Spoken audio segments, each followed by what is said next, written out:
What's up, everybody? Thank you so much for joining me today on this here live. Guys, this is TLP Sports Club. You are now watching TLP Live. I am your host, and I go by the name of Harry B, and the B means billion.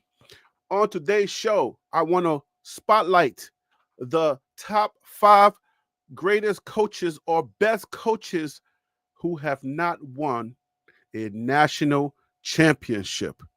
You want to stay tuned for this one. I think it's going to be exciting. I think it's going to be informative. And if you are a football purist, if you are a college football purist, you're going to enjoy this. This is pretty fun. You feel me? The college football season is almost upon us. It's summertime. You're probably sweating wherever you are, and you're thinking football. You can't wait to be sitting in your living room, in your basement, your dungeon, whatever room that you have. You feel me? If you're a guy, you're in your drawers, you got your snacks everywhere, and you are just watching football. And some of y'all are so creative or so into it, you have multiple screens so you can catch different games. And at the end of the year, your cable bill or your subscription bill, it's looking crazy because if you know what I know, you can't catch all of these games. So if your favorite team is somewhere in the SEC or somewhere in the Big 12, the Big 10, somewhere, you got to have different subscriptions to be able to catch their games. And if you like WNBA, God forbid, right? God forbid. Anyways, man, look, tonight, tonight's show, I just want to talk about the top 5 coaches, best college football coaches who have not won a championship. But my friends, my countrymen, you're not my countrymen if you're not from Liberia, but it's okay. Before we get into that show, please do me a favor and smash that subscribe button. Make sure to give me the thumbs up. And don't forget to hit that bell notification so that you can get the videos as soon as I upload it to YouTube. All right, family, I got to go ahead and get into this video real quick. So that's all the business I got. You know what time it is. Let's work. BWB. Who said Coach Prime is number one? What is wrong with y'all? Living the green life? Coach Prime is number one? Oh, oh man, oh man, Coach Prime is number one. I'm sorry, I don't want to bust your bubble tonight, all my Coach Prime fans. Yeah, Coach Prime is what, 4 years in? It's 4 or 5 years. This is 6 years. I forget. Come on now, come on, help me to help you out, okay? 4 to 5, 6 years in? You think Coach Prime should be on this list? Raise up hands who think Coach Prime should be on this list. Like, stop playing with me. What is wrong with y'all? JR Boxing, what up with you, man? Hopefully you can call in. And with that being said, any football purist, anybody out there that loves college football, that is a college football, you know what I'm saying, old head or new head, or you just love college football, you want to join the conversation, right there on my screen. Join TLP Live at gmail.com. Join TLP Live at gmail.com. And guess what? My Cash App is right there for all of those who are feeling generous. If you feel like, you know what I'm saying, you want to bless your favorite YouTuber, or you want to bless a YouTuber, it may not be your favorite, but you just want to, you know what I'm saying, be generous with your hard earn money that you work so hard for. You wake up every day and you put in the work and you get this money in your bank account and you're like, you know what? I want to be generous. I want to be a blessing to somebody else. My Cash App is $ TLP Sports Club, $ TLP Sports Club. That's Tango Larry Peter, TLP, the Liberian perspective. That's what TLP means. And then just add Sports Club, and somewhere, somehow, $5 will appear on my phone. I love technology. Don't you love technology? I love it. I love technology. All right, man. I just want to be honest. I want to be transparent. This is an attempt for me to stop overthinking. You feel me? This is my attempt to stop overthinking. I'm a YouTuber. I'm a creative person. I'm a content creator. And I have a sports channel. And I'll be sitting back like, dang, ain't nothing hot going on. And I'm like, I'm beating my head up, and I'm like, what do? I don't have nothing to talk about. And I'm like, wait a minute. If Cam Newton can just take some of the hot topics that's in sports and just give his opinion and just talk about it, I'm like, bro, stop thinking, stop overthinking, and just do a show. It don't matter about the views or all of this. You got to get 100,000 views. It don't matter. Do a sports show.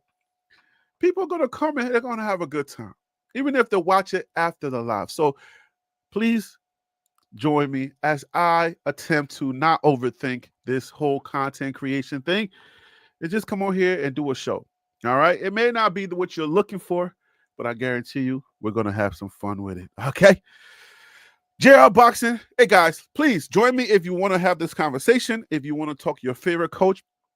And I also want to, if you can, join the conversation in the chat and tell me if your favorite coach did not make the list, or if you think my list does not compare to your list.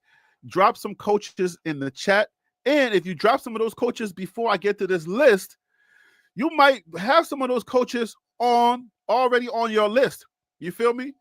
Some of y'all got Coach Prime up there. Oh, Lord, have mercy. Oh, Lord, have mercy. Why? Join TLPlive@gmail.com. Drop me an email. Come on the show. Let's talk. Let's have a nuanced college football conversation. Okay? So let's go. So here's the first question. What makes a great coach without a title? What makes a great coach? What are the ingredients that makes a great coach? I want to know. Like, I know that we are sports fans. There's so many athletes that play the sport that have never won a championship. You feel me? But then you got these coaches who've been coaching. They've put professionals after professionals after professionals into the NFL. But for some reason, even though they're great, they just have not put it all together to just win that title. So what makes them great? Can you even say a coach is great without a championship? Can you do that? Can you say a coach is great without a championship? Let me hear what you got to say. And let me not be rude. Let me say hello to my folks, to all of my folks that are in the chat. Living the green life. What up with you? Hope all is well. JR Boxing. I already said what up. What up with you, JR Boxing? Unspoken Sports Podcast. Hope all is well. How are you doing? Do you do lives? Do you Unspoken Sports Podcast? Are you like live on YouTube? Where do you do your sports podcast? Maybe we should do something together. I don't know. I'm a generous guy. You know what I'm saying? I only got 18,000 subscribers though. So if you're way up there and you already passed me, I'm sorry. I don't want to pull on you. You feel me? Or maybe I should. If you got 50,000 subscribers, please bring me on your show. I need that clout. Okay. If I got a clout chase to make this happen, you know what I'm saying? I might have to do this. Okay. Ty Smith, that means my guy Dallas is in the building. Everybody say, what up to Ty Smith 20. I don't know why he kept the number on there, but just say hi to my guy, Ty Smith. Bandwagon Browns, what up with you? Hope you are well. You know, if Coach Prime wins in Natty, everyone will go crazy. Yes, everyone will go crazy. But I didn't know that I was going to do a sub list. Everybody put a thumbs up if you think Coach Prime should be on this list. Okay? I haven't even given you the list yet, but tell me if Coach Prime should be on this list. I'm like confused. Like, why are we bringing Coach Prime up today? Please let the man heal his toes. Lord have mercy. BG Gang, what up? What does BG Gang mean? Gang? Okay, Liberian Prince, that just needs a loan. Is that what BG Gang is? You just need a loan? Don't be like the Nigerians, okay? Don't do that thing where you're hitting the white women who are lonely in America, and you're writing those things and saying that you are Liberian Prince and you just need, a little bit of help. And they start sending you all their money. You're sending photos of you being ripped. You showing them. Don't do that, man. Just leave that to the Nigerians, okay? Let the Nigerians do that. All right. Okay, so let's go. So what makes a great coach without a title? Um, there are several things that I would say makes a great coach. And some of the things that makes a great coach is relatability. That's one of the biggest ones. Is being able to relate to different players, different people within the organization, right? And being able to meet them where they're at, because you're going to get a lot of players that come through your through your program, and they're coming from different backgrounds.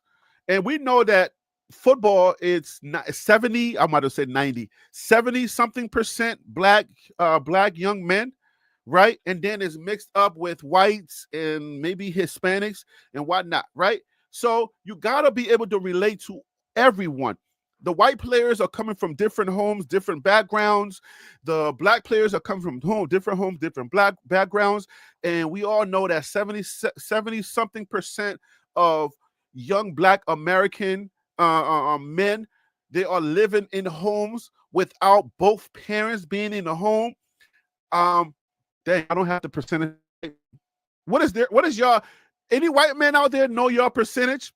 What is the percentage of white men or white people that don't have, white children that don't have their both parents in the home? So anyway, somebody will drop that percentage in the chat if you can. But yeah, so you got young men coming out of single parent homes. It's usually the mom that's taking care of them. I don't know too many scenarios where it's the dad that's taking care of them, even though you might have maybe a small percentage of young men that come from only a dad being in the home, no mom, and the dad's, having to take the place of the mom and, hug them and say, I love you and stuff like that. Even though I say I love you, if you're African, good luck. Okay. I'm raising my, if you're African, I'm raising my hand. Good luck with the I love you and the hugs. Okay. Just live without that part if you happen to be African, because I feel like crying. They say they love me. That's why I'm broken right now. I came out pretty good. You know what I'm saying? Like, my bald head is still intact. You know what I'm saying? Like, I don't look too bad. You know what I'm saying? I got a nice baby face, even though I'm like approaching 50 some years old. So yeah, I mean, I did all right, I think. I don't think you know what you're missing until if you didn't never had it. Help me. So yeah, so if you are a coach, what makes you great? The things that make you great as a coach without a title, your relatability. You got to relate to different players who are coming from different backgrounds. You get a young man that coming from a single parent home, or you get a young man that's maybe he's having issues with the fact he's white, and he's having issues with the fact that both parents are home. This is another thing that we hear about the white household. Even though both of them are there, they might as well not be there. Right? So you got a lot of dynamics to deal with. If you are the coach, and the young men, when they leave your program, I mean, they just keep talking about you. They just constantly say, hey, my coach, he was like a father to me. If y'all want to say Deion Sanders, like, yeah, you can put Deion Sanders in there, but that I'm talking about good coaching that have had some longevity. Okay. Come on now. Anyway, so yeah, so you got to be relatable. You got to be able to meet those young men where they are, provide some type of comfort for them.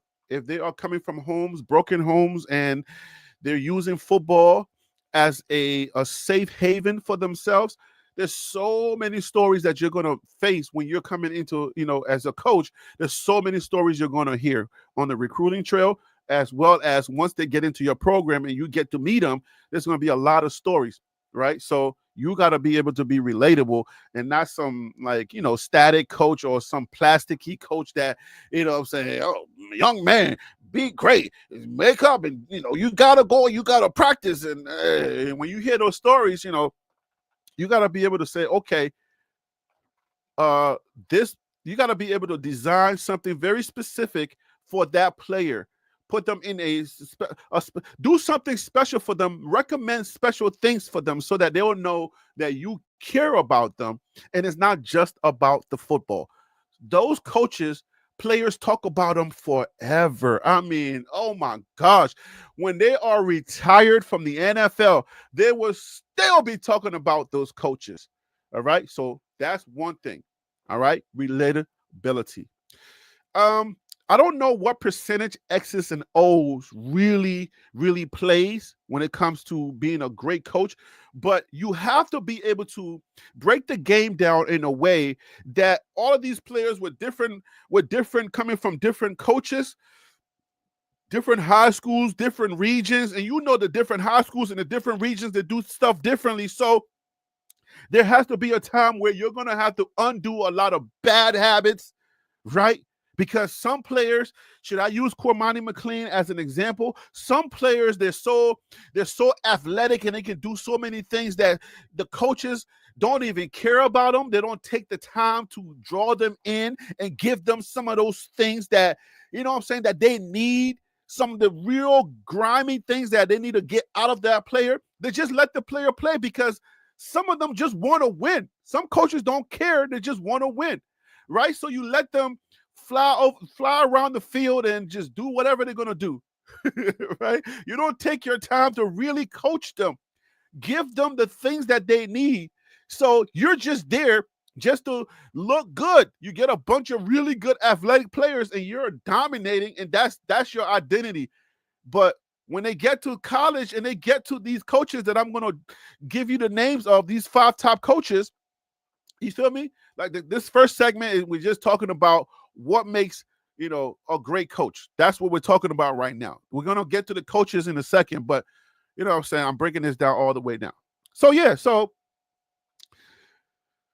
a lot of bad habits. So these coaches, you're gonna have to be able to break down the X's and O's in a specific way where some of these players that have really bad habits, but they are very athletic, can understand it, right? Because if we take as for example, Sean Livingston, right? Sean Livingston came from Kent State with his, high flying offense, and he tried to install that offense with Shedeur, who at this point probably have had several OCs, right? And while Shedeur was able to do the best that he could, the communication between the players just didn't happen. So it's like, you know what I'm saying, when you get these players, you're going to have to like take inventory. Where the best example I can give you is when Robert Livingston, is it Sean Livingston or Sean Lewis? Sean Lewis. My goodness. Sean Lewis, I believe that, yeah, Sean Lewis, who was the OC for Colorado before he got sacked mid-season, right? So now Robert Livingston, being the DC, comes in as the DC, and he says, we take inventory of the players we have, and then we try to design something for these players.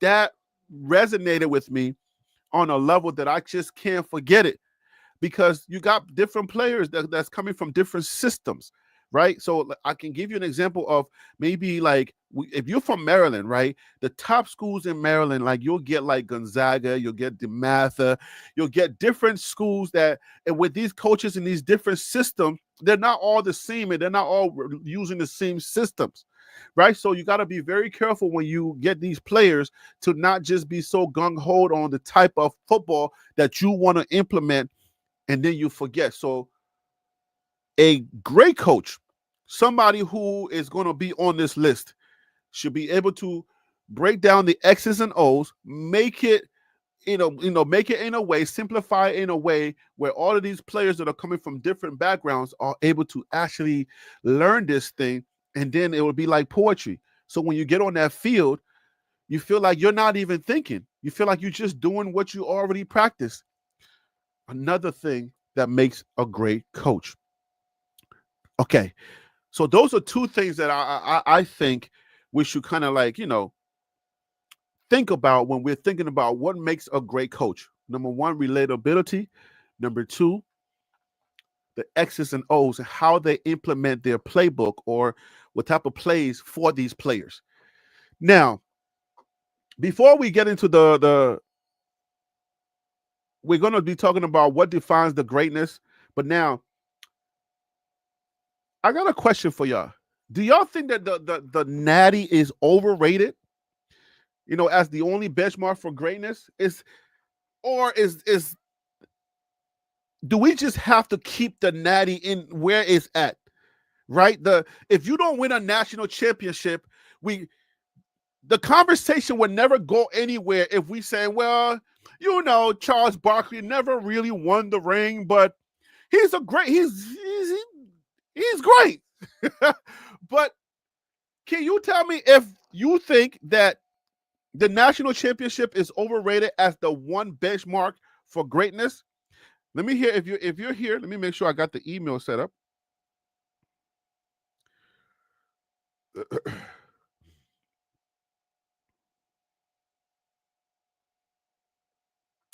So, is the national championship overrated as the only benchmark for greatness? If you're watching this in the live, you can put that in the chat. If you're watching this if you're watching this post live, put it in the chat. Do you think it's overrated? So when I'm having these football conversations with football people, this is what I be thinking. I know that people talk about national championships, playoffs, and whatnot. But if you are like, football does have this element, right? Football has this element of individual achievements. Because these players, even though it's a team effort, these players are going to be drafted without their teammates. So if you're lucky or blessed enough to be drafted into the NFL, you go onto your own different teams, like Alabama. You got Colorado that put players in the NFL, but they're all spread out. You feel me? So it's like, okay, I know it's a team effort, but the individual success, the individual achievements are the ones that stay with you. So at the end of the day, you look at the individuals doing what they do. So I always think about it. I'm like, man, I know that the dudes that are the people that are having this conversation, it's hard for them to not think about championships or accolades. Because if I look at a player, right, and I'm looking at a player and they are dominating, they're doing what they're doing, but then at the end of the day, the person never won the big one. And people and everybody's having this conversation. Like one time I was at the barbershop when we're having this conversation and we're going in. It was a basketball conversation. I'm dropping gems, they're dropping gems, nuggets everywhere, and we're like, yeah, we're going in. But then when it comes to now, they never won this. Where does the argument go when the championship is not in the argument? When you're like, oh shoot, they never really won it. You know what I'm saying? Or you get a player that retired early. Then you're like, dang, they were one of the best players, but you can't really shape your argument anywhere. You can't really go too far with your argument because now it's like you're saying they didn't win a championship. And here's another thing. What about the subpar coaches that have won national championships? Do anybody ever think about that? What about the subpar coaches that have national championships? And then these players that barely got playing time, but they were on a national championship team and they got the ring. That's another side argument that we be having sometimes, or that we need to have. So it's like, all right, so Todd Smith said it's overrated. That's the thing. That's an argument that is so hard to have when you're in a barbershop or when you're somewhere where you just feel like it's really hard for you to win that argument or even go far with that argument, because sports is about achievements, like the highest level of achievement. You then say, okay, that's what makes this person great. All right, so now let's define, before we drop this list. All right, we're going to get to the list in a moment. This is going to be like, I'm trying to keep this show within an hour, not go over like we usually do. So I'm trying to keep the segments, you know what I'm saying, short, sweet, to the point, so that you guys can get this information. So let's define what coaching greatness is. All right. So now, We got program building. This is something we talked about before. Somebody who is able to build a program. All right. Somebody who is able to put it all together. Now, to have this conversation in this NIL, this new NIL transfer portal market, I feel like I need more of a sample. Like I need the sample size to be a little bit stretched, to be stretched a little bit, because we don't know. We don't really have enough data for the transfer portal and for the NIL era. We don't have enough data. So we don't know how these old school, I said, topics are really going to fare out in this new age conversation about when we're talking about longevity and program building, winning culture and player development, competing in in a tough conference, right? We're talking about college football, so SEC, Big Ten, and then you break down to ACC, and then you come to unfortunately you get to the Big 12. All right, for all of you Big 12 fans out there, I'm sorry, but yeah, we're number 4. All right, and then title opportunities versus consistent excellence, and then fan loyalty and school legacy. All right, so now let's talk about that. Let's give a little bit of time to each of those things. Longevity and program building. That right there is going to be real tough, like I said, in this NIL thing, because here we go. Coaches are being fired. Like every year, coaches get fired. That we have this what they call the coaching carousel, because at the end of the day, because nowadays winning is almost like everything.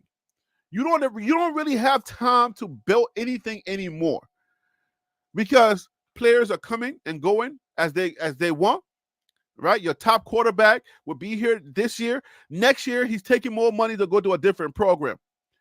So now you're trying to, like, if you are an old school coach and you're trying to do it the right way, you want to get your top guys, and then your top guys are going to help to bring in those other guys as well, because you start with the top guy, like maybe a 5-star phenom or somebody. I know when you hear phenom and I say Shedeur is a phenom, it's a little hard for some of y'all legacy folks to take, but you start with the top guy.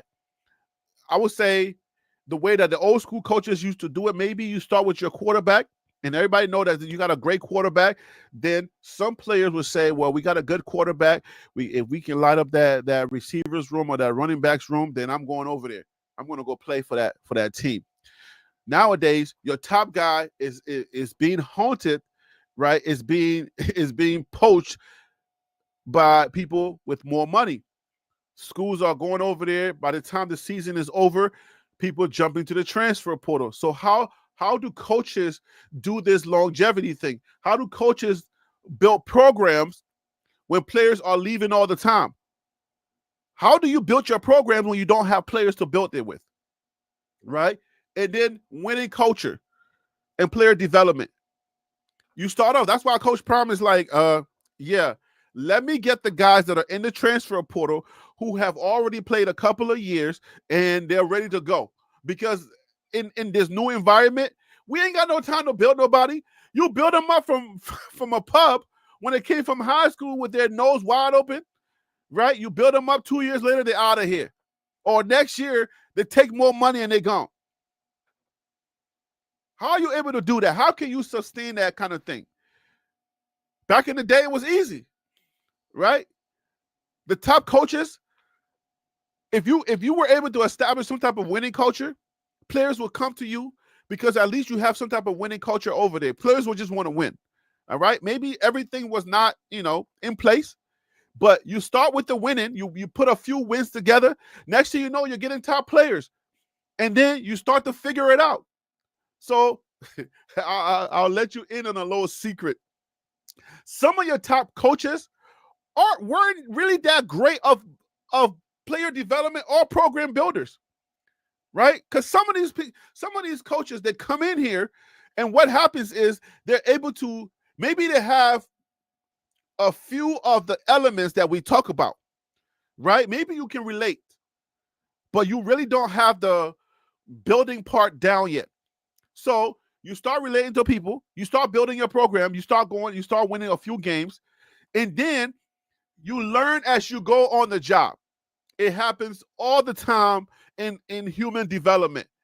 You may have a few key points, but you got to tweak it as you go along. So all these top coaches that you see, they're great. They may have been great at one thing, but then the rest of it comes together, and you're going to need those specific players, those actual players. Some are natural leaders. You're going to need the players to also buy into whatever you're selling, and they're going to help you to develop the rest. So you go to Notre Dame, right? Like back in the day where Notre Dame used to be special when you see that story of Rudy and whatnot. Some of these coaches, maybe they have one element or two elements, and then the culture starts to build itself. Winning, smash mouth, being able to, like, when you come to Notre Dame, how they have the, just the way that they carry themselves. Sometimes the coaches don't have it all together. I'm not saying that's how it always is. I'm just saying sometimes they don't have it all together, but you put together something about winning that makes things just fall into place. You start winning. Some guys will come and they're serious when they look at the other guys, like the underclassmen, and they're trying to be silly. They're like, nah, we're not about that. You better get yourself together. Next thing you know, the coaches are paying attention. They start gleaning from other things. And next thing you know, year after year, they start putting it all together, and then now they got this winning culture, and from the winning culture, other things develop from there. So now when you go to Notre Dame, it's like, boom, insert your favorite college. It could have been your favorite coach that did not have it all together, but for some reason had one element that really resonated with the players, and the rest kind of developed itself. Some of these things that we're discussing are going to naturally develop itself if you have maybe one or two of the things that are on the list. Competing in tough conferences. Now, yeah, I mean, that's going to work, right? Texas was in the Big 12. Now they're in the SEC. So if you're in a tough, when you hear this list, it's gonna remind you of some of that. All right, fan loyalty, title opportunities versus consistent excellence, and fan loyalty and school legacy. So, how do you get to fan loyalty? Right, this is what I've noticed about fans and how they interact or relate to the personnel at the schools, because I think that fans are divided. Fans are divided. Some fans are loyal to the school. Some fans, and like my friend Phil Sorrell, he was loyal. He came over to Alabama for Nick Saban, right? So some fans are loyal to the personnel, right? It could be your favorite coach, maybe your favorite OC transferred schools, and you just went over with them, and then you fell in love with the school, right? Something about the school kind of helped you to fall in love with them. So yeah, so fan loyalty comes in different ways, right? The way that the fans kind of buy into the program. A coach could be a hard-nosed coach, right? Maybe, like I said, they don't know everything, but they do one thing very well, and it resonates with the fans. And the fans are like, man, I really like the way that he held himself, right? You play, let's say you were coming up like an LSU or Clemson or somebody, and you were coming up, and you just happen to play one of these top teams in one of these tough conferences.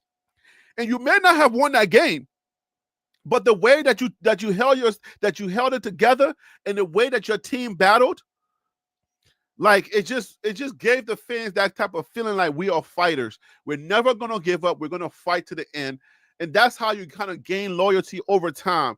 You battle in these tough games. Some you may win, some you may lose, but over time you battle, and that's how you're able to get yourself into the fans, the loyalty of the fans, because they'll come back and they'll cheer for you no matter what. All right, so let's go over the coaches. I'm going to give you the first coach. I'm going to give you the record and can kind of tell you some of their stats. All right. So number 1, we have Kyle Whittingham of Utah. You should know, if you are a Deion Sanders fan, you should know Kyle Whittingham. We did play Utah. All right, so you should be aware of Kyle Whittingham in the Big 12. So his record is 162-79. All right, he went undefeated in 2008. He won the Sugar Bowl, and he's a two-time Pac-12 champion, 2021 and 2022.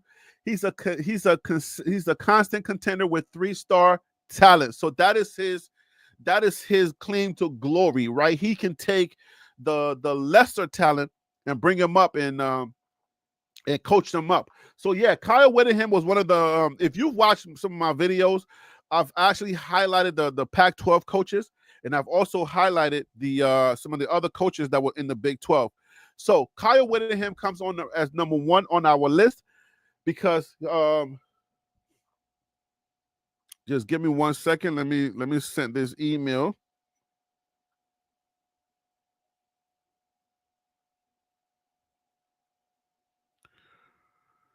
Alrighty. I like Kyle Whittingham. Now, Utah had an unfortunate, I guess, types of circumstances. They weren't really themselves lately.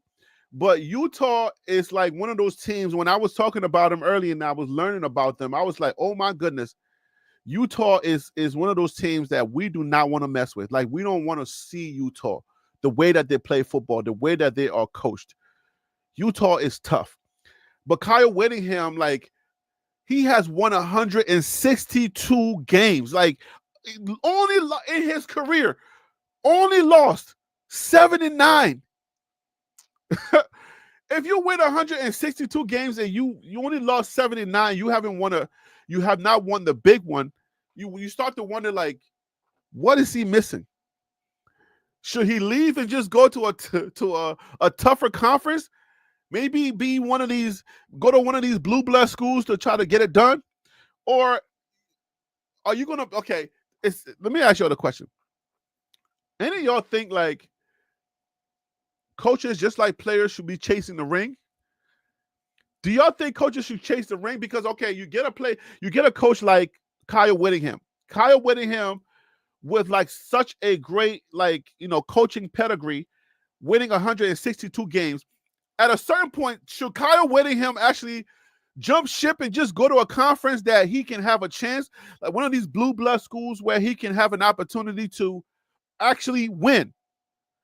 And it's also, it brings to mind Coach Prime. Okay, y'all trying to bring up Coach Prime early in this list, right? But it brings to mind Coach Prime. If Coach Prime is at Colorado and he starts to put it all together, they're winning, but they just can't get to the playoff in order for them to be able to do anything more than just get out of the Big 12, right? Should Coach Prime leave Colorado and go chase the ring? Players chase rings all the time. Like, sometimes you just gotta do what you gotta do. Coaches, and I guess legacy coaches, they feel like they are beholding to their organizations, so they stay put. They don't go anywhere. As long as the organization is treating them well, they want to just stay there. So Kyle Whittingham is one of those coaches. He's just kind of like, I'm good at where I'm at, but he hasn't won the big one. Then again, you got to start asking yourself, do you think Kyle Whittingham has said, you know what, I'm good. I don't care about the ring. I don't care about none of that. So I'm just going to go ahead and just stay put where I'm at, and that's it. That's a possibility. All right. Our next coach number 2. Now, we're talking about the greatest coaches, the 5 greatest coaches that have not won a national championship. Bill Snyder, Kansas State. All right. Rebuilt one of the worst programs ever. 215 wins, 2 Big 12 championships. Never made BCS title game, but close. He came close in 1998. All right. Known as a culture builder and player developer. All right. Another thing we know about another guy that you're trying to put on this list that is not on this. I guess you can say honorable mention Coach Prime because it's not on this list. Okay. Let me just put it out there. Your favorite coach, Coach Prime, is not on this list. Okay. And I don't even think like you should expect Coach Prime's name to be on this list. It doesn't make sense. I mean, you only been coaching for You just got into coaching. Give it some time, guys. Like let's give it some time. So known as a culture builder. So okay, so Bill Snyder comes in, and he knows how to take culture, and he knows how to turn the culture around. He knows how to treat players. He understands what players need in order for them to make it through their college career. When you come to college, like my son, he's going to be going to college. We got to take him on in August, and there's a list that apparently, I don't know if there's a message board. We got to find out if there's a message board, but apparently we missed the message where they actually dropped a message about signing up for when to take them to school. You only have a short window, only 3 days, and now we missed the window, and now it's the only day left is a day that we cannot make. So we're like, oh no, right? So there's a lot that goes into college. So parents have a lot of pressure on them when they're taking their kids when they're trying to put their kids into school. So you want to make sure that when you get a coach, right, your child is great at sports, great at football. When they get to that school, does this coach know what to do with them? Right? And then keep in mind, like your coach, your child is coming from a different culture from your coach. They may not know your child and may not care. They may just be like a high school coach who doesn't care, just wants to win. All right? I gotta keep making sure that I got this email thing down. So yeah, so you get a coach that doesn't care about the player, and that's actually Bill Snyder knows how to build program. He knows how to build a culture, and he's a player developer. So it's very important if you are a parent and you have a football player that's elite, make sure that you have a good conversation with these coaches. Understand, try to find that one thing that they're really good at. Whether you go in with the direct question, I don't know if you're just going to ask the coach, hey, what's that one thing you're really good at? You know what I'm saying? I know you may not be good at other things. I don't know if you want to do it like that, but Bill Snyder is number 2 from Kansas State on our list as one of the greatest coaches that has still not won a championship. Who is number 3? Number 3 comes in with Brian Kelly with Notre Dame LSU. Okay, so those are his the schools that he coached at. Notre Dame and LSU. Brian Kelly, over 320 total wins. He took Notre Dame to the BCS and CF college football player title games. He won 10 plus win seasons at multiple schools. Still has a shot with LSU. He finally break through. So can Brian Kelly pull it all together? Brian Kelly, he's one of those people who can, like, he knows the system. He's been in the system for a long time. He's been at multiple systems. So he's coming with a lot of experience. Still has not put it together yet. Still hasn't put it all the way together, right? Still, now LSU, LSU had Jaden Daniels, right? Jaden Daniels, the Washington Commanders quarterback. So having Jaden Daniels, you get your quarterback, but the one thing like you can't just put it all together. You have a great quarterback, but then always going to be, how is the O line? How is the D line? And then I was watching a video clip today, and it was what's his name? Lord, did I just forget? Let me put up the video. Let me show you this video clip. Let me show you the video clip, and then I'll make the point that I want to make about this video clip. It was actually Jordan Seaton.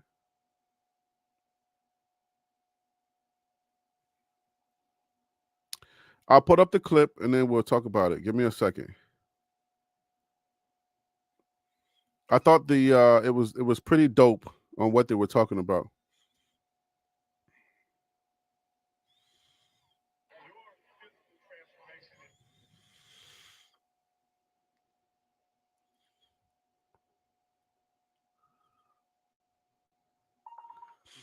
All right, guys, give me a second. Let me pull it up. I got the video clip right here.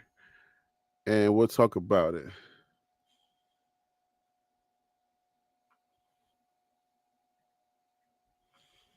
Got to take this thing off the screen so I can play the clip for y'all.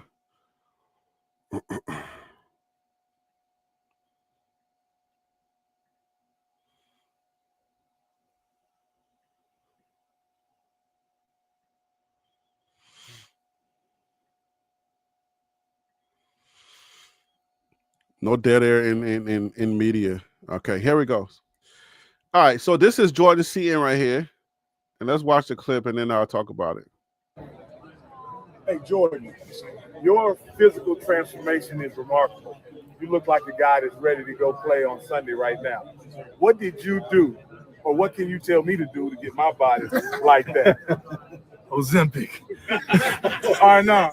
All right, for real. The whole month of May, from the whole month of May till we had to return back to school from June 3rd, I went 3 times a day, just training, grinding, 2 days mobility, one workout mobility, 1 workout strength, and chill for a couple hours, and then come back at night and do position work. So I did that every day, Monday through Saturday, and consistently, and just been eating right on top of that. So it's just like everything's kind of coming together. Have you reached your physical goals, or do you still have some work to do physically? I'm 308 right now, trying to get to 315, but it takes a longer time to put muscle up. So I'll try to have that by like week 3, week 4, like so it's on the right way, not just slapping on the wrong stuff. So shout out to the pregame for that clip right there. Shout out to the pregame show. Shout out to Uncle Neely for that clip right there. Now, here's what I want to say, right? Do you have players that have the mindset of somebody like a Jordan Seaton? Like, every player is not going to have that same mindset. Let me just use Allen Iverson as an example. It was a joke, but Allen Iverson was asked a question about practice. And then he was like, "Are you serious? Are we talking about practice? We talking about practice, right? We about to go play a game here, right? We about to go play this. You're talking about practice?" Anyway, the point that I'm trying to make is you're going to have elite players on your team. You're going to have players at different levels with their mindset. Some players are going to be lazy. An organization is given, the NCAA gives the organization specific windows to do specific things like strength training, when you can actually be in pads, when you can actually, like half pads, full, when you can actually hit. So you can't do what they used to do back in the day. Like when I played football, we had 2-a-days. We start in the morning, we come early in the morning, right? And then we practice hard. We go back, we let our bodies heal a little bit, and then we come back in the afternoon and do it all over again. We used to go hard like that. They don't even have that anymore. So these players, they're going to have to either, depending on how serious you are about getting to that next level, maybe some players just know that they're not getting nowhere, they're not going nowhere. So for them, it's just going to be, okay, that's what it is. I'm not going anywhere. So they treat that, even if they know they're going someplace, they can still be lazy. So some of these players that treat their bodies, or the way that they treat and handle what is in front of them, they don't do it. They don't do what they're supposed to do. That's why you don't see everybody don't go to the NFL, right? But somebody like a Jordan Seaton who understands his mission, who probably has people in his corners that's teaching him and saying, yo, do X, Y, and Z. When you get those players, you want to make sure that you give them the best advice. And if you are a coach, you want to make sure that you're able to do that. So Brian Kelly is our number 3. I don't know what he has to do, because he definitely has had the players. He's at LSU right now. He definitely has had some players that are elite. I would say they have the O-line. I think my guy Ty Smith is an LSU fan. So they do get high-level recruits, but what is Brian Kelly missing to really put it all together to get to that next level? I don't know. I really can't call it because he's really at the right place, and they do get the talent, and they do have money. So I don't know what's going on with Brian Kelly. We're almost done, guys. We are at number 4. We got Frank Beamer, Virginia Tech, 238 wins. He appeared 1999. He appeared in a title game. There's a quote: Beamer ball, elite special teams. So he knows how to put together special teams. All right, he built Virginia Tech into a whatever that word is. All right, top 10 team. Okay. Oh my gosh, he's known for his consistency and player loyalty. That's another thing, right? So how do you get for the players to have loyalty? Like what I talked about at the top of the show. If you are able to relate to these players, if you're able to reach the players where they at, single parent home, multiple parents in the home, wherever they're at, if you're able to relate to them, give them what they need. When they come to school and they're looking around, they don't know where to go, what's happening, and your program has a system to make sure that they feel as comfortable as possible. And then when they get to those X's and O's, you make them feel special by providing them with the right tools, right? Because you ain't just going to say, oh, you're stupid, you don't know how to play this game, da-da-da-da-da. No, you're going to slow the game down for them so that they can play and do what they do. Because if you are a great coach, we're talking about great coaches, right? Great coaches are not like, what's the I forget the director's name, and I cannot believe I don't know Hitchcock. Hitchcock was asked, an actor asked Hitchcock, what is my motivation? Right? Hitchcock says, your paycheck. You don't want your coaches to be like Hitchcock, all right? Because as a director, if an actor was to ask me, what is my motivation? I got to be ready to let them know, hey, your motivation right now is that your parents were divorced at this specific time, and you had to go through your parents got divorced, and you had to go from parent to parent, and your favorite parent was your dad, and your dad and your mom, I mean, when they split, you know what I'm saying, you give them something to help them to be able to understand how to approach that line, how to approach this character, right? You don't want to be like Alfred Hitchcock and be like, your motivation is your check. And to translate that to football terms, you know what I'm saying? Like, you should know how to play. And if you don't know how to play, then I'm just going to go to the next guy. A lot of coaches take that approach, right? But if you're able to help players to develop these players, if you're able to give them what they need, some players that come and they have Peter Investor, what up with you? Some players, they come and they have this they have special needs, right? Not like that kind of special needs, but they have specific things that they're going through. We can look at Tyler Brown, for instance. Like, I believe his story is that he was coming from a situation where his coach passed away in front of him, like fell and passed away.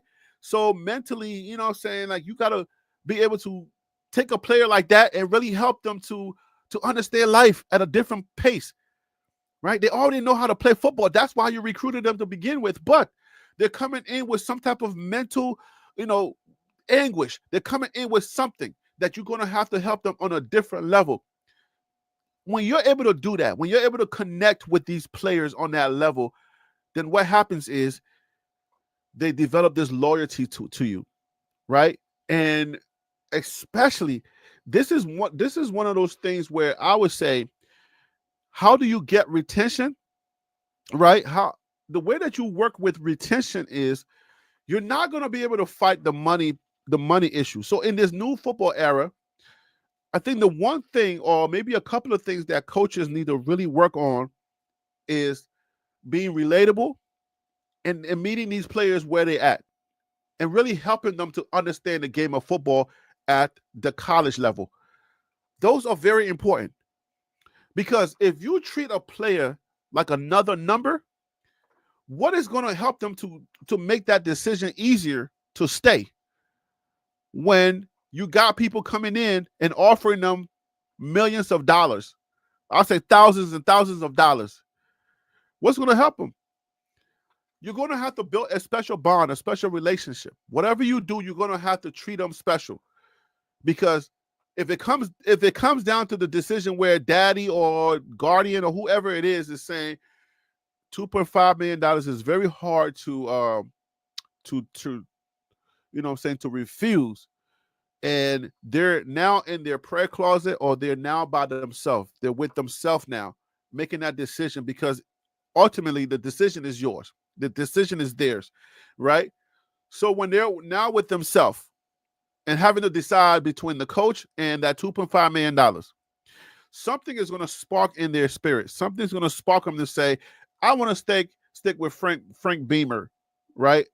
I'm sticking with Coach Beamer because Coach Beamer makes me feel special. Coach Beamer makes me feel like I'm human. I'm not just another player.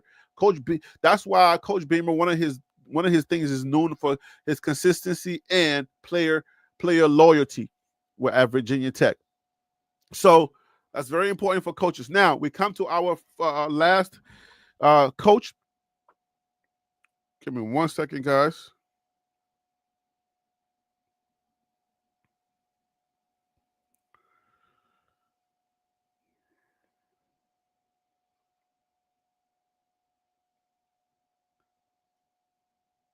I hate dead air, but I got to handle something real quick.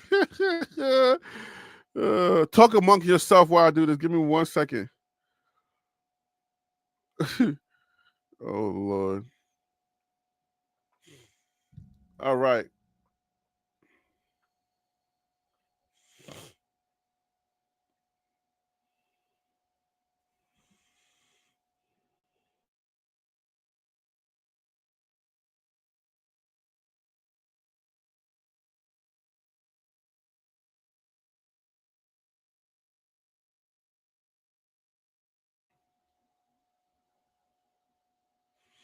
All right. Thanks for talking amongst yourself. Okay. All right. So since we are at the last one, let me give y'all the first one, the very first coach, best coach. We're doing the top 5 coaches that have not won a championship. Number 1 was Kyle Whittingham with Utah. Number 2 was Bill Snyder with Kansas State. Number 3 was Brian Kelly, coach at Notre Dame, now at LSU. Number 4 is Frank Beamer, Virginia Tech. And then finally, Georgia and Miami is going to be Mark Rich and Rich. And that his record is 171-64. He's won 171 games. 2 SEC championships. All right. Consistent top 10 teams, but no breakthrough. What in the world? Peter Investor, what does Mark Rich need to do to break through? Here are his qualities. High integrity, strong recruiter, never quit, elite in the postseason. Or he's never quite elite in the postseason. I'm sorry. He's never quite elite in the postseason. So just postseason, he does not know how to put it together in the postseason. So what is it that Mark is missing in order to just have a breakthrough?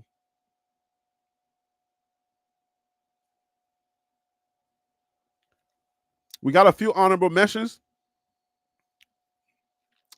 All right, so here's another one. Here's our honorable mentions. Mark Gundy, Oklahoma State. Now, this guy was formerly at TCU, this Gary Patterson guy. All right. We got Boise State, Washington, Chris Peterson, and Dan Mullen, Mississippi State, Florida. He has one SEC title appearance. What makes these coaches great? Why are they great and just have not put it all together? I mean, is luck involved? Some luck may be involved. We're in a new time, and sometimes coaches don't really grow with the time. I'll tell you, some of these coaches, they get it. They're so old school, and they just continue to just be old school. That's the thing that makes them. And then there's like their seniority, or they're kind of like in the fabric of that community.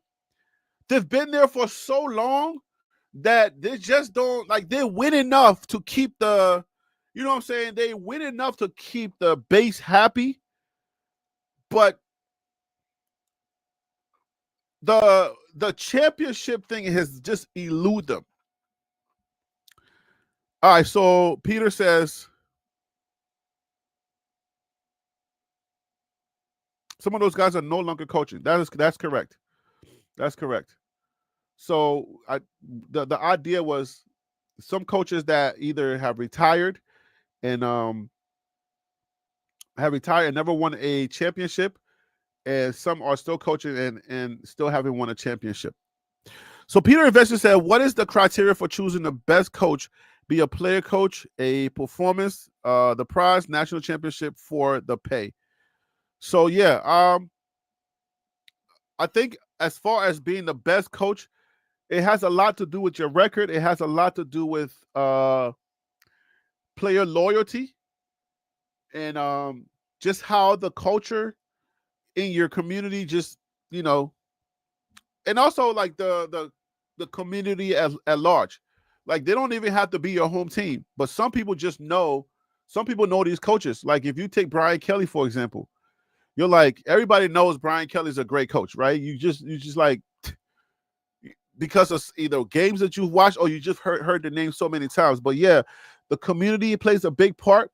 The community at large, like the college football community, knows this coach. You know, he's been in some big moments and come up out of some big moments. He has played some big notable games and either came close to winning or have won. But that one thing that eludes them is that national championship. And these coaches like Frank Beamer, you know, Mark Rich, some of these coaches, they just they couldn't do it. They retired without it. They got charged Barkley, right? You retire without winning it. You just got aged out, or the organization just decided, well, we're going to have to move on because we need a natty, or we need somebody younger to come in and do what you are not able to do. So, final question before I get up out of here. We're supposed to be an hour. We did an hour. Does the natty makes the coach? It's the natty overrated. If you don't have a national championship, is that okay? Right? And which one of these active coaches do you think will win this will win a chip? You got Kelly, you got Whittingham, and you got Gundy. Which one of those coaches do you think has the best shot? And it's so easy because, I mean, if you think about think about this. If a Big 12 coach wins a natty, what are the chances of a Big 12 coach winning a natty? That percentage is going to go crazy. What are the chances of a Big 12 coach? Maybe that should be another show that I do. Bring some stats with that. Peter Investor said, performance versus popularity. I mean, I think some of these great coaches can have it all. You can be popular. I mean, you can be popular in college football because Game Day and all of these different shows are always going to talk about you. You know what I'm saying? Like they're gonna bring your name up. They're gonna use you as an example, what to do, because you see it all the time. Like I know he's a young coach and he's still doing it, and I don't like him much. But Dan Lanning is probably one of those coaches that you see that he's capable of getting his men ready to play, and he's got a good system. But that natty or that big game that he just can't put together, eventually he's probably gonna get there, but just haven't been able to do it. And I'll raise my hand and say I'm so stoked that he hasn't been able to do it because I don't like him. Yeah, Dan Lanning. You keep doing that, you keep playing for not playing for clicks. You feel me? So, all right, JR Boxing says Brian Kelly, then James Franklin. So Brian Kelly would be the first. Brian Kelly at LSU would be the first one to win, and then James Franklin. Yeah, I mean, I can see why you didn't choose Whittingham. I feel like Whittingham is probably going to retire soon. And let me tell you this: I came this close to being on record for saying that Nick Saban was about to retire. I feel like I said it, but it didn't come out. But I was in a conversation, and in a conversation with DC and Phil, and I was about to say, "Yo, I think Nick Saban is about to retire." But at the time, it wouldn't have been a popular thing to say. So it's possible that probably kept me from just saying it. But it came to me, and I was like, I said it to myself. I said Nick Saban is about to retire. And as soon as when I said it, it wasn't long after that when Nick Saban actually said he's retiring. And I was like, oh my gosh. Did I just was it one of those things that just happens? Was there something in the air that either gave me that or something just came? I was like, yo, I should have said it. That got it, man. I should have said it. I would have been on record of saying Nick said, and then people would have came at me to say you're crazy. Nick Saban is not going to retire. Like, you're crazy. But it was just like right after Nick said, right after the season, I was like, oh, Nick is about to. Did I really say it? Because I feel like I said it. It was so real to me that I said it that I don't remember if I said it out loud or I didn't say it at all. And then it happened, and I felt so bad that I didn't say it because I was like, Nick is about to retire. Like, dude is done. I said, dude is done. He's about to retire. You can just tell. I could tell like Nick Saban was done with this game. He was finito, man. But yeah, well, what makes a great coach the ingredients are out there, and the ingredients are going to be, hey man, do your fans love you? Does your organization support you? Do you have the backing of your fans and the organization? And the players, do they talk about you healthy? Do they care about you? The players have to care about you. If the players care about you, then more than likely in this new era, they're going to stick around for you. They're going to stick up for you, and they're going to play for you. That's very important when it comes to when it comes to winning like close games, because some of these coaches are on the hot seat. And I might do a show. I might do maybe one of my next couple of shows that are coming up. I might do a show for and take all of the top coaches in the different conferences and then kind of like say who's on the hot seat, who has to win now. Because when a coach is in a position and the players know that if he doesn't win, he's about to get fired, they play. Like, players know what's happening, so they'll play a little harder. And sometimes players have saved coaches' jobs because nowadays you don't have time. Your window of opportunity to stick around is very short nowadays. And if you're on that hot seat and you're not winning, and if you're losing to your rivalry in college football, like when you lose to the rivalry, the fan base turn on you. They're like, That is like probably one of the biggest no-nos. Like, hey, you can lose to anybody. You can lose to anybody. As long as you don't lose to Auburn, I am great, okay? Do not lose. If you are Alabama, do not lose to Auburn. Right? Or if you are Colorado, do not lose to Nebraska. Even though Nebraska is not on the on Colorado's schedule anymore, but do not lose to our rivals, because sometimes the rivals, depending on if you're in a college football town, sometimes your rivals are right next to you, and you're gonna hear it.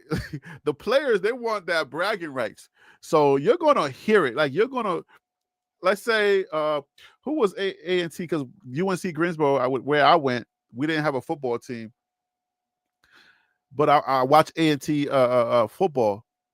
Who was their rivals? I'm not sure if they had an in-town rival or there was a different rival.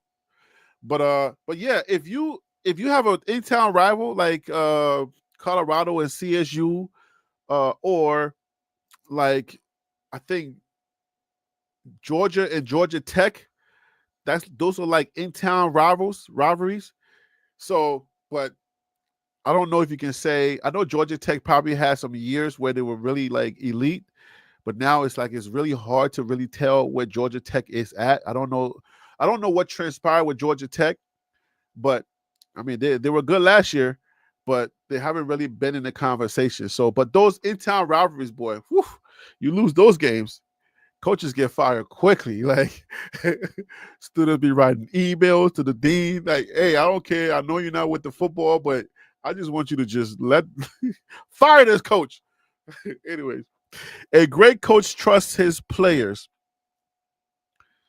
That is true. That's from Peter Investor. A great coach, 30% chance for Big 12 to win the Natty. Sheesh. Peter, you're my guy. 30% chance for a Big 12 team to win the Natty. Yo, that's a lot. That's a big percentage. That is a big percentage. I can't do 30 for Big 12. Because you got to make the playoffs, and it's so hard for a Big 12 to make the playoffs. We get in there and we get beat so fast that it's like, oh my gosh, like, can we have more representation? So I don't know, man. I don't know. I can do a show on that. Maybe find some data to bring it to see which Big 12 teams have the best chance to. Yeah, I'll do a show on that.